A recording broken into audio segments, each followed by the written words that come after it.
venus à la présence du Seigneur.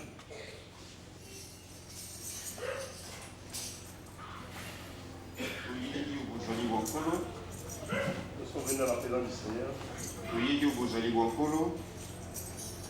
Et c'est pour répondre à son invitation. Parce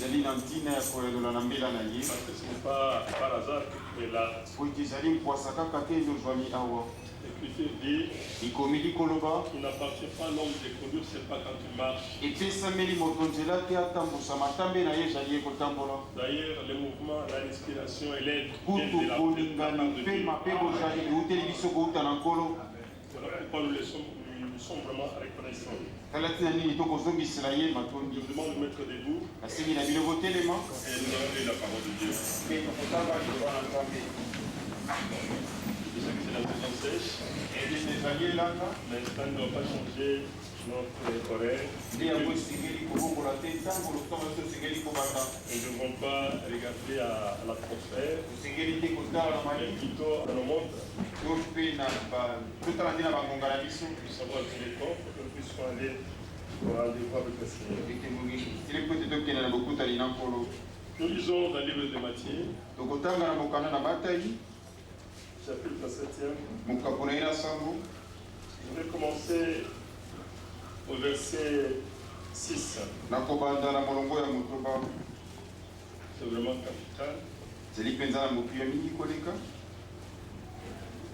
Ne donnez pas les choses saintes aux chiens et ne jetez pas vos perles devant les pourceaux, de peur qu'ils ne les foulent aux pieds, les retournent et ne vous déchirent.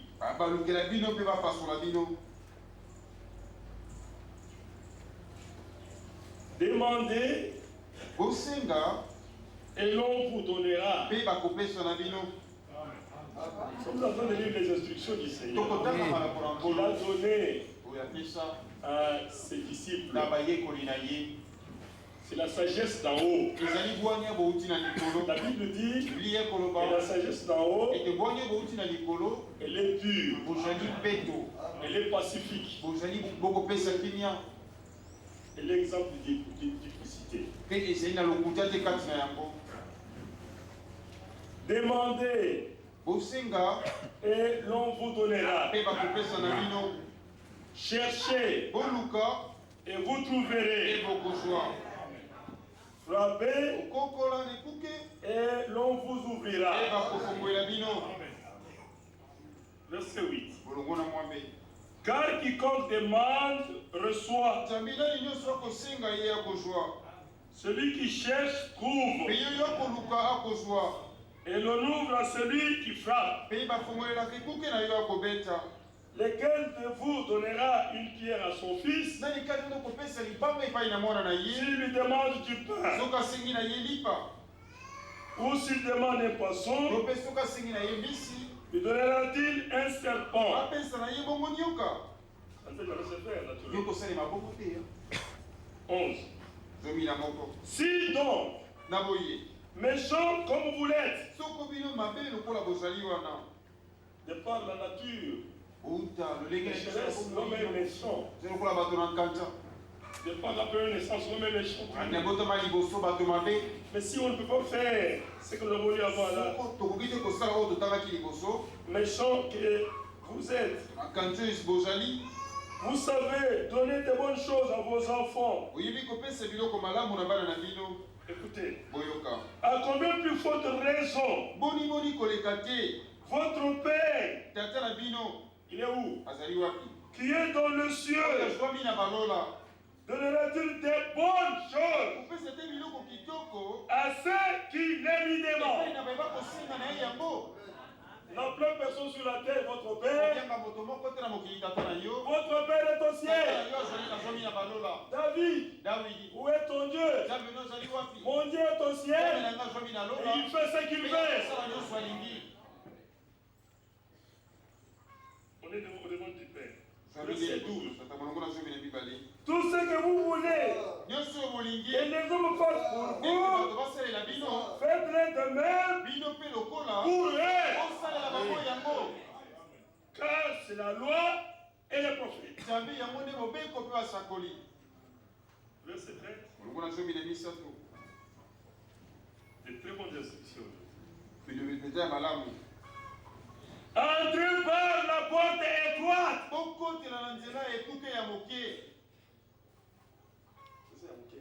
Étroite. Mais la traduction lingala c'est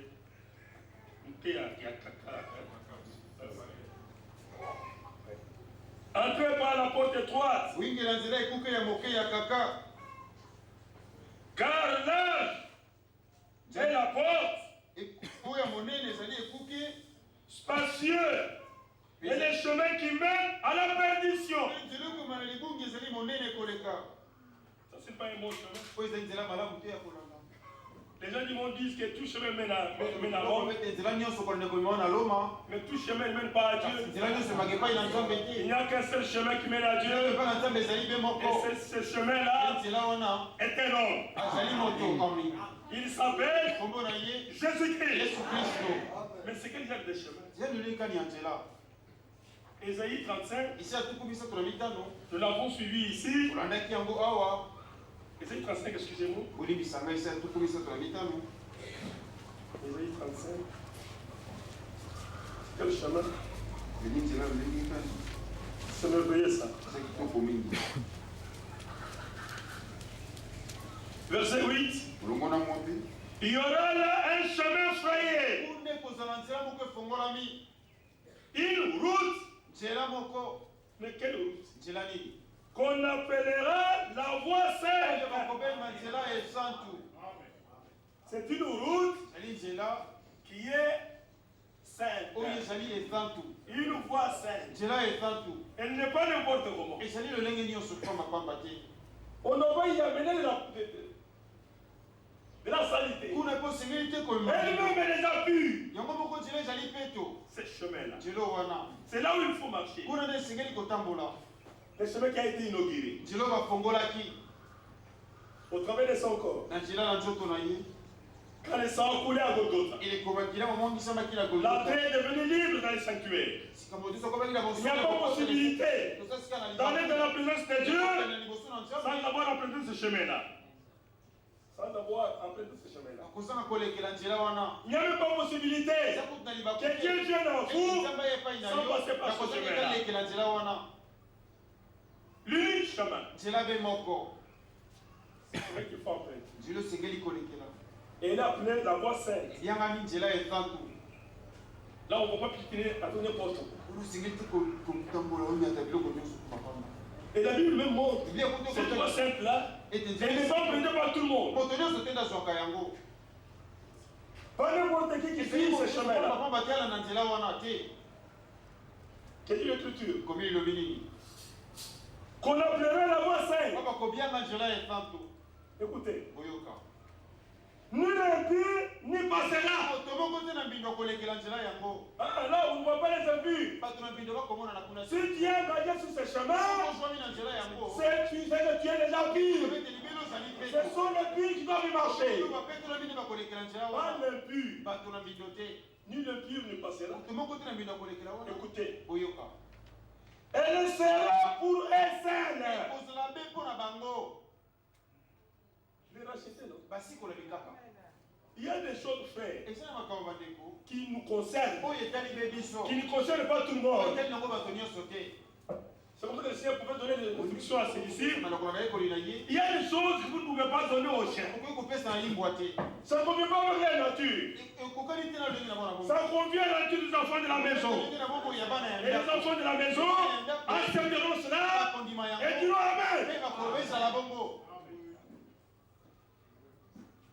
Ceux qui la suivront, même les insensés, ne pourront s'égarer sur cette route. Point de lion. Pas de méchanceté là-bas. Ni bête féroce ne la prendra. Nul ne s'y rencontrera. Écoutez maintenant, comment vous allez sauter. Les délivrés y marcheront. Ce sont les gens qui ont été délivrés, qui sont sur ces chemins-là. Alors Matthieu 7 dit quelque chose de très glorieux.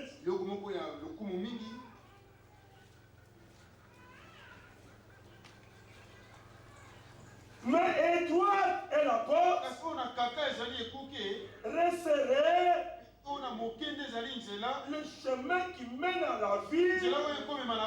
Écoutez maintenant, il y en a plein qui le trouvent. Ce n'est pas un chemin de multitude, c'est un chemin de paix.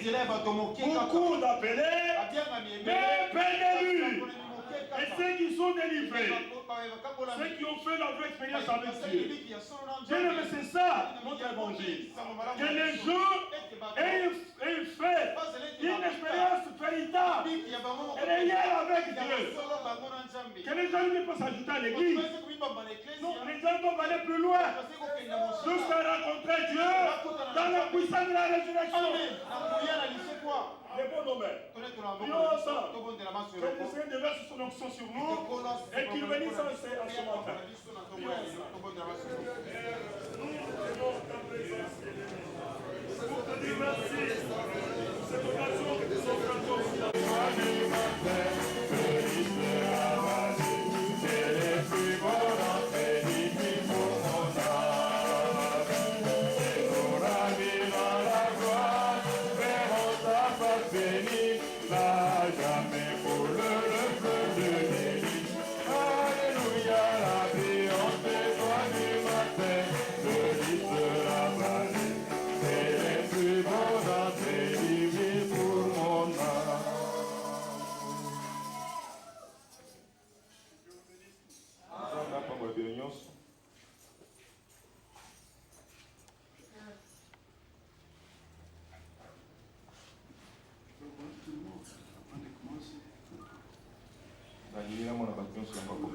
Notre frère Joseph est responsable de notre assemblée qui est à Atlanta aux États-Unis.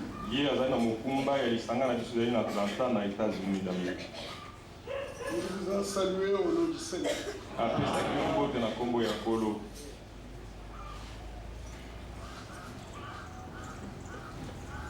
Notre sœur Sylvie n'est pas ici ce matin.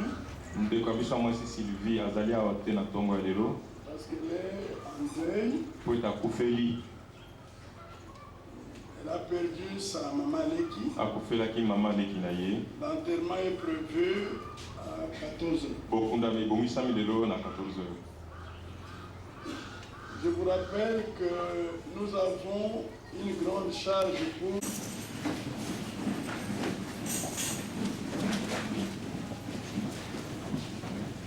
Matthieu 24.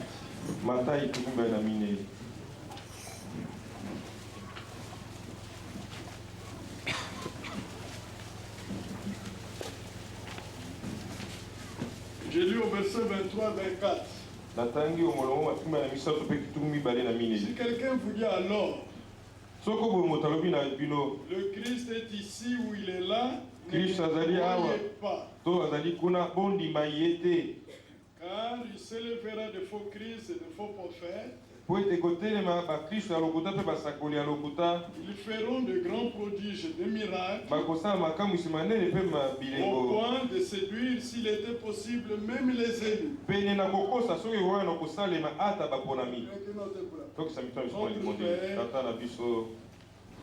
Nous te remercions de donner ce rassemblement comme une convocation pour ta présence, entendre tes paroles, et recevoir de toi l'action, ta grâce dans nos vies. Te remercions pour la part que vient de lire, d'autres qui ont été lus avant que je ne vienne ici. Nous avons parlé de notre frère Joseph qui nous a envoyé des salutations. Nous prions pour lui. Nous prions de le bénir.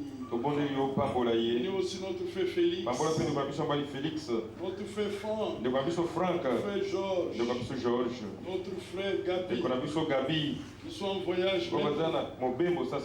Bénis-le. Bénis aussi tous les saints. Nous avons parlé de notre construction. Nous avons déjà remis cela. Nous attendons ton secours. Je prie pour les faibles qui sont mieux. Pour les veuves, nous te remercions. Car nos veuves gardent la foi. Les orphelins sont restés sans soutien. Tu as été leur soutien. Nous prions aussi pour nos jeunes qui ont grandi, pour terminer leurs études, qui attendent le mariage. Nous demandons cela pour eux. Nos filles qui ont grandi, donne-leur de se marier. Nos jeunes gens qui ont grandi, fais de même. Bénis les familles. Relève les malades. Purifie-nous de toute souillure, de la chair et de l'esprit. Bénis ce serviteur. Nous voulons parler de ta part. Et nous voulons entendre écouter de ta part. Au nom de Jésus-Christ. Amen. Amen.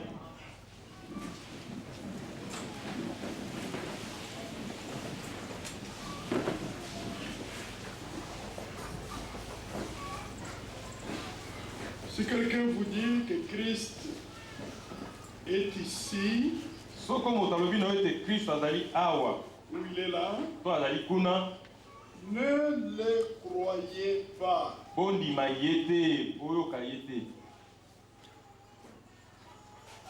Amen. Si un prédicateur vient, passe à la télévision, à la radio, il annonce que Jésus est à tel endroit. Jésus est à tel endroit. Ne les croyez pas.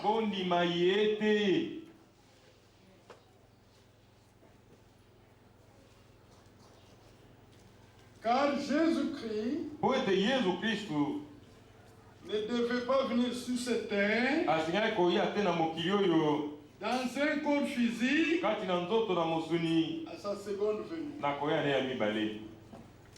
À la première venue, il a marché sur cette terre. Il a mangé sur cette terre. Il a bu sur cette terre. Il a souffert sur cette terre. Il a été enterré sur cette terre. Il est ressuscité. Il est monté au ciel. Il ne reviendra à sa seconde venue. Il ne mettra plus le pied sur la terre. Il restera dans le ciel. Le rassemblement de tous les élus et tous les vainqueurs des âmes se fera dans les airs autour du Seigneur. Un autre enseignement contraire à celui-ci, c'est une séduction. Vous ne devrez pas croire à cela. Il y a des branhamistes. Je voudrais être clair là-dessus. Il y a eu Branham, un homme américain qui n'a pas été instruit. Il a reçu un don et un appel divin.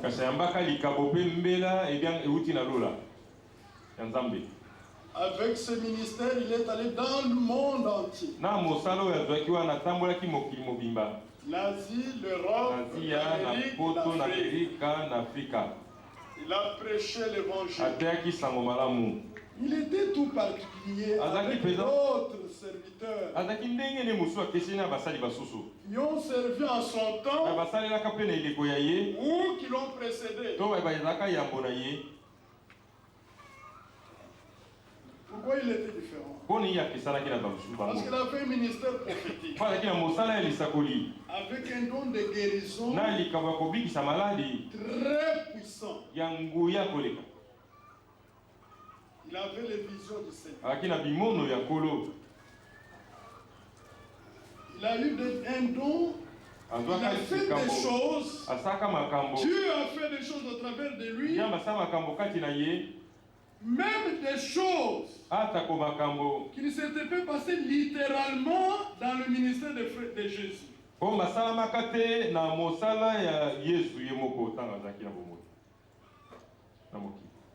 Il y a eu des choses. On a déjà raconté d'un homme qui est venu avec un bras coupé. Il lui a imposé les mains. Il a prié pour lui. Le bras a poussé. Dans la durée d'1 an. Le bras était là. Comme il était avant.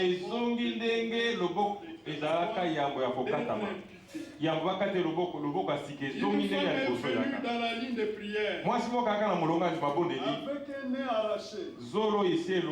Il a prié. Dans quelques semaines, le nez a poussé.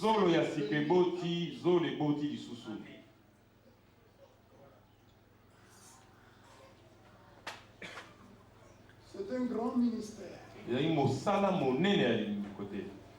Tout ça, ce sont des miracles qui ont accompagné ce ministère. Mais le but que Dieu l'avait envoyé, ce n'était pas des miracles. C'était un message à l'humanité. Quel est ce message? Le message est que nous sommes à la fin du temps de la fin. Jésus qu'on attend revient bientôt. Dieu a ordonné à son peuple de sortir de la confusion dénominationnelle, sortir de l'incrédulité, de la vie d'incrédulité, venir dans la foi biblique. Et dans la foi biblique, vous expérimentez le salut de Dieu. Dans la foi biblique, vous vous préparez pour le retour du Seigneur. Dans la foi biblique, vous attendez le Seigneur. Voilà le message qui est apporté. C'est un message de préparation. C'est un message de restauration. Mais aussi c'est un message de purification.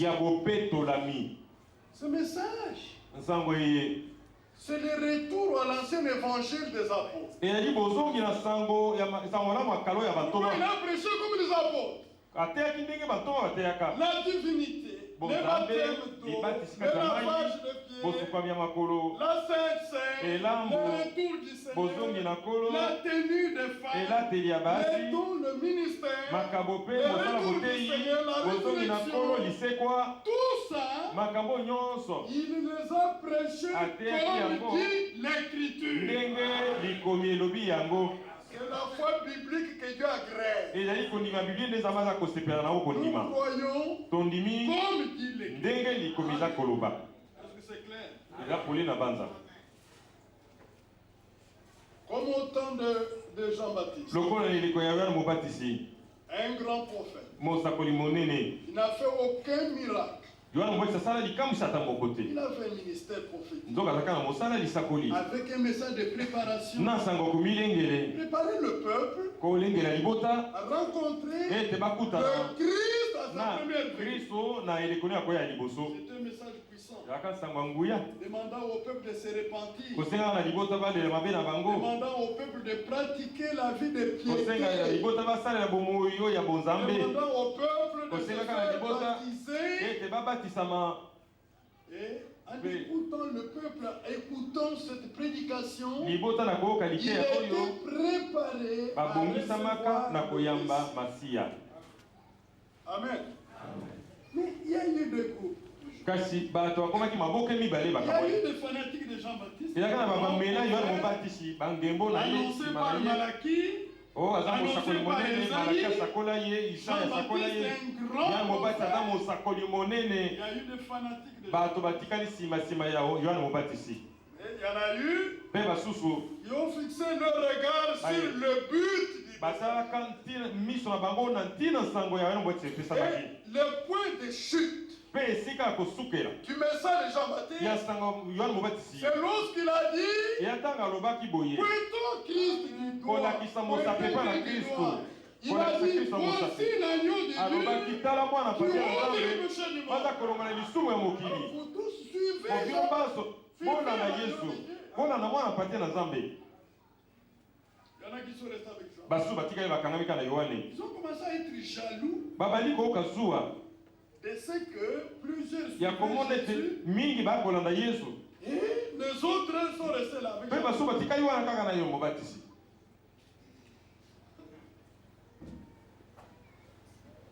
Un jour, ils sont venus le voir. Ils lui ont dit, regardez, c'est lui que tu nous as montré de l'autre côté du Jourdain. Baptise là-bas. Beaucoup de gens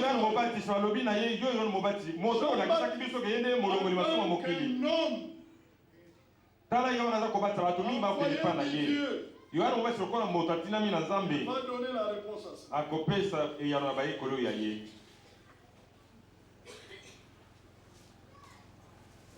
Je suis dans Jean 3, verset 25.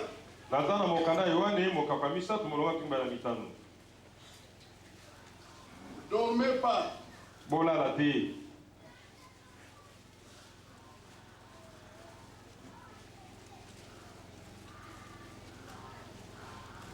Oh, verset 25. Oh, il se leva de la part des disciples des gens une dispute avec un juif touchant la purification. Il vint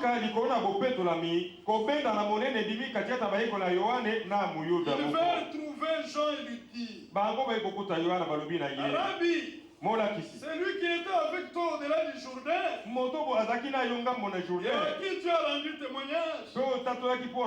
Voici, il baptise et tous vont à lui. Jean répondit, un homme ne peut recevoir que ce qui a été donné du ciel. Si tous vont à lui, c'est que Dieu le lui a donné.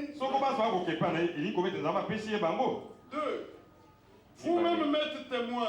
Et j'ai dit, je ne suis pas le Christ, mais j'ai été envoyé devant lui. C'est lui à qui appartient l'épouse, c'est l'époux. Et l'ami de l'époux qui se tient là, il éprouve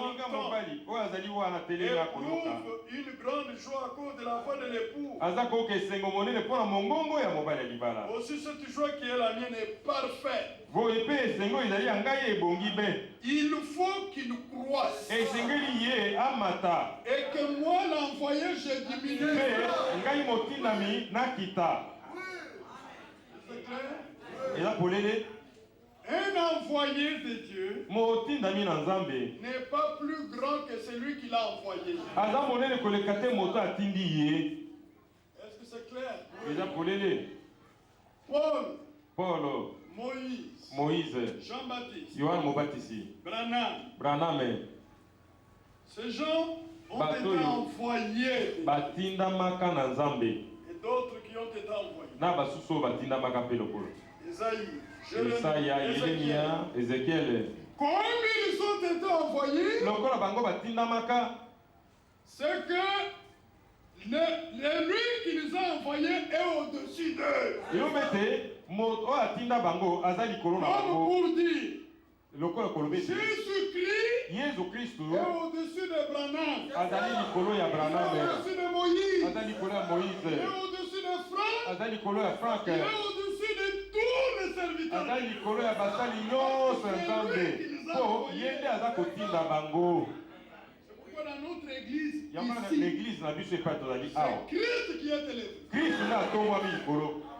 Branham est à sa place. Branham aza na esika na ye ya mosali, Frank na esika na ya mosali. Un seul Moko kaka doit être élevé. aseye konetolama Adoré. bakumbamela ye Christ. Kristu Obéi. kotobandimela ye batosala ye ezali Yesu Kristu. Autrement, Soko ndenge plus mosusu l'église du Seigneur. wana eza so eklesi ya kolo te C'est clair.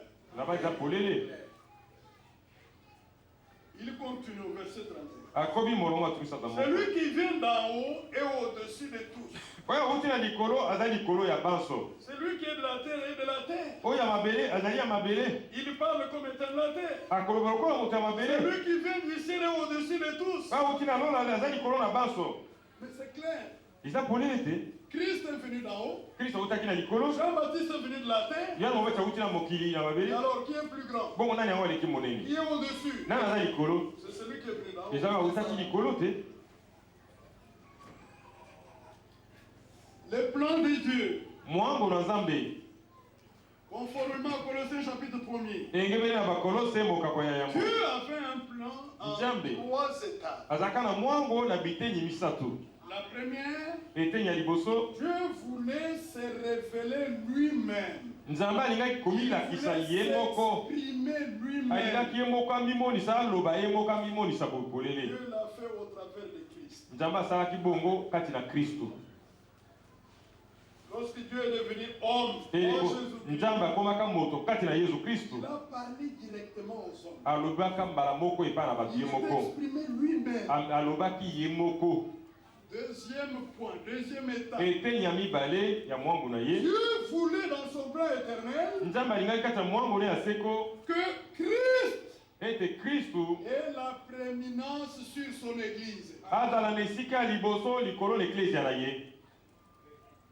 Si Christ n'a pas la même place dans votre cœur, So Kristo aza na esika ya liboso te na motema na yo, le dessein là n'est pas atteint en vous. mwango wana ya Nzambe mokokisami na yo Il y te. en a dont l'argent gagne le cœur. Basu bazali mosolo nde ezwi motema na bango mobimba. Christ n'a pas la première place. Kristo aza na esika ya liboso te kati Il ya y en a mitema na dont bango. la recherche de la beauté, Basusu nde bolukiluki kitoko ya nzoto ça prend tous les cœurs. nde ezwi motema mobimba. Jésus n'a pas de place. Yesu aza na esika te.